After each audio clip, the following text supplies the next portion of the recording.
Good morning, student. This is our fourth video of chapter 1 for the class 7. Okay, so today we are going to deal with these topics. First, which we will discuss is comparison of solid, liquid, and gases, then interconversion of state of matter, then what will be state of matter under normal pressure, then what will happen by changing the temperature, then what will happen by changing the pressure, then what is melting, boiling, evaporation, condensation, freezing, sublimation, and how the interconversion of states of matters takes place. That we will study. Some of the topics we have already discussed in class 6. Okay, so once again we'll be reading all these things, right? So earlier on which topic we have stopped is intermolecular space and intermolecular force. This we have learnt very well. If you have not learnt, please go through the previous video and try to learn that.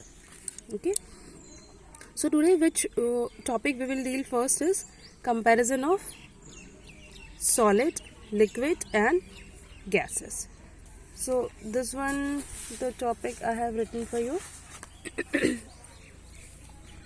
See, so comparison of solid, liquid and gases. We have learned that solid, liquid, gases have different property.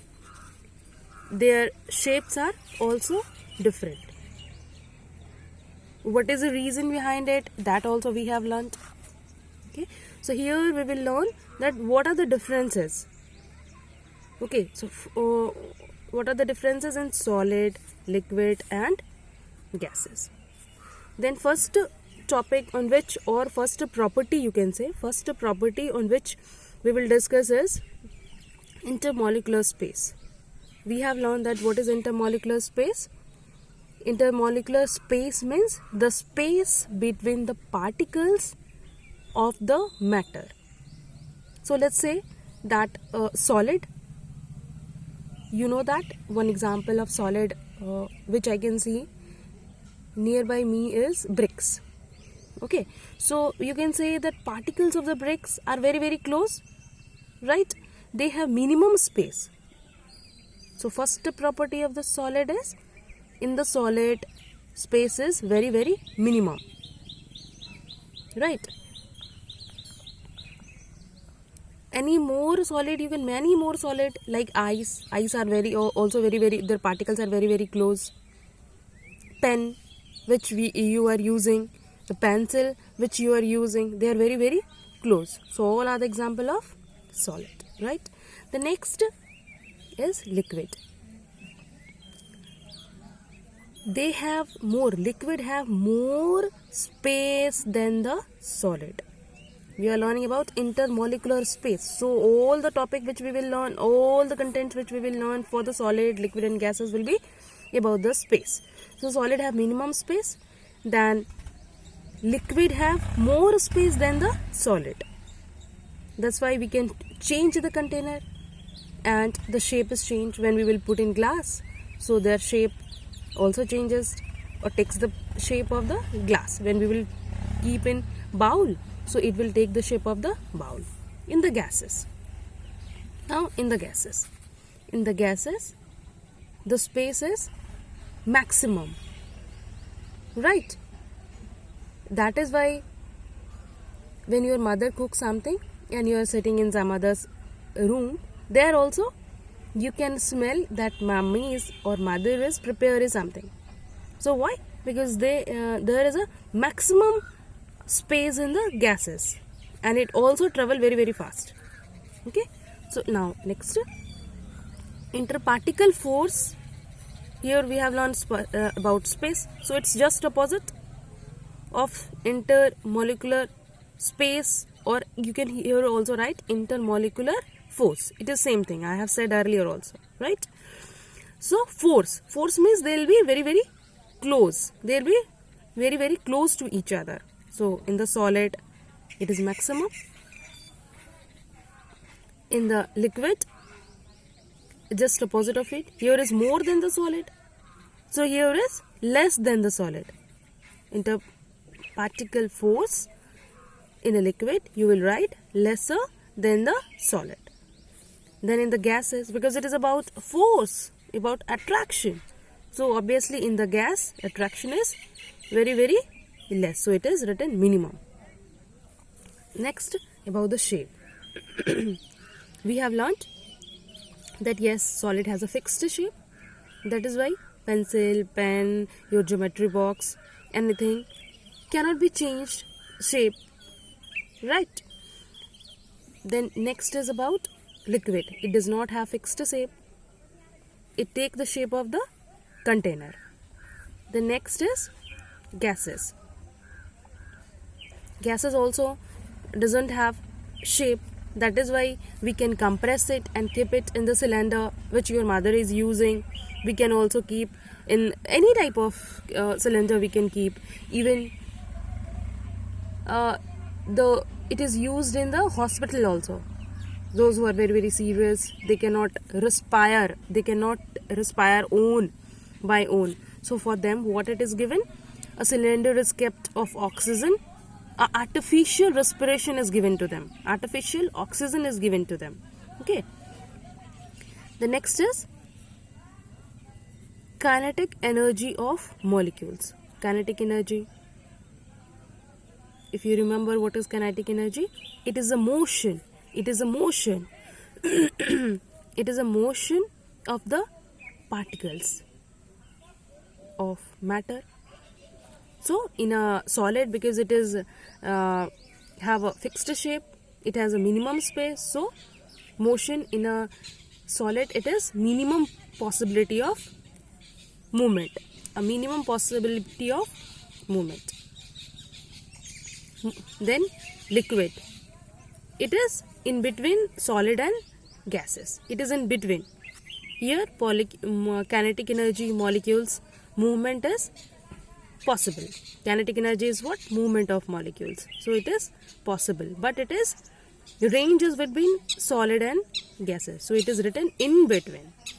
Then gases. Gases can move here to there.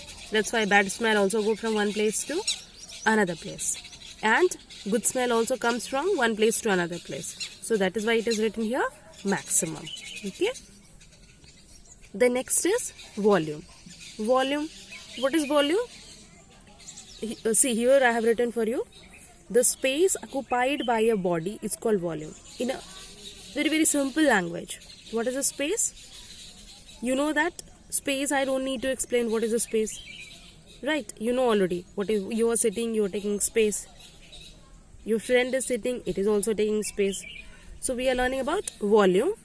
That the space occupied by a body is called volume. Right? So that is why the volume of the football is greater. Means the football looks also big. Why? Because it takes a much space than the tennis ball. So we can say the volume of a football is greater than the tennis ball. Okay. So this is the volume. What is volume? Volume is a space occupied by a particular body. Okay. So volume, let's come to the topic volume.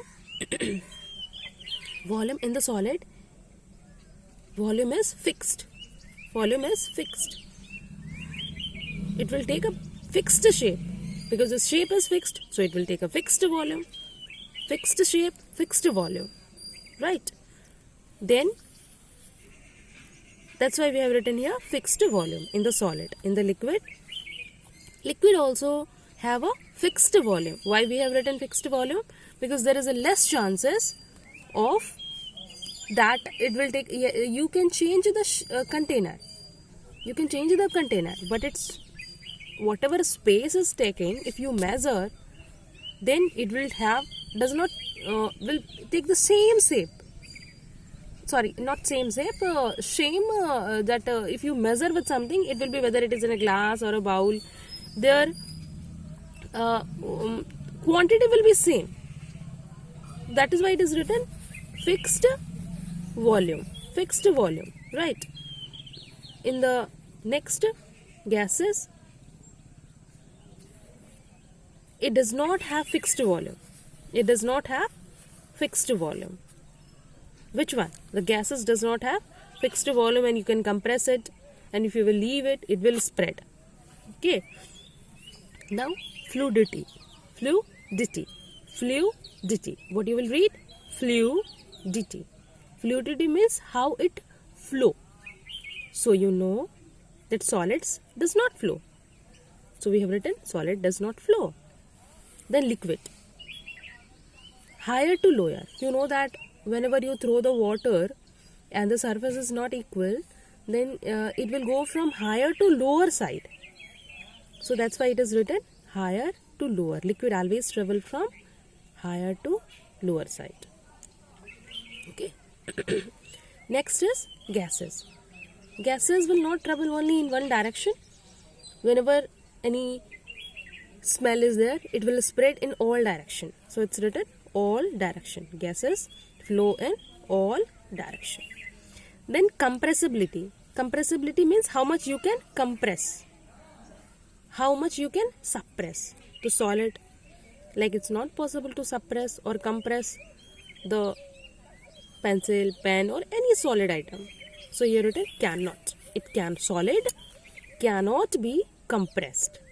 Solid cannot be compressed. Then next, liquid.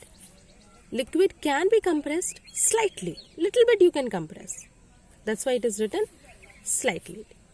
Then gases. Yes, gases can be compressed. And very, very high amount. That is why it is written highly. Okay. So I hope the comparison of solid, liquid and gases are clear to you. Thank you.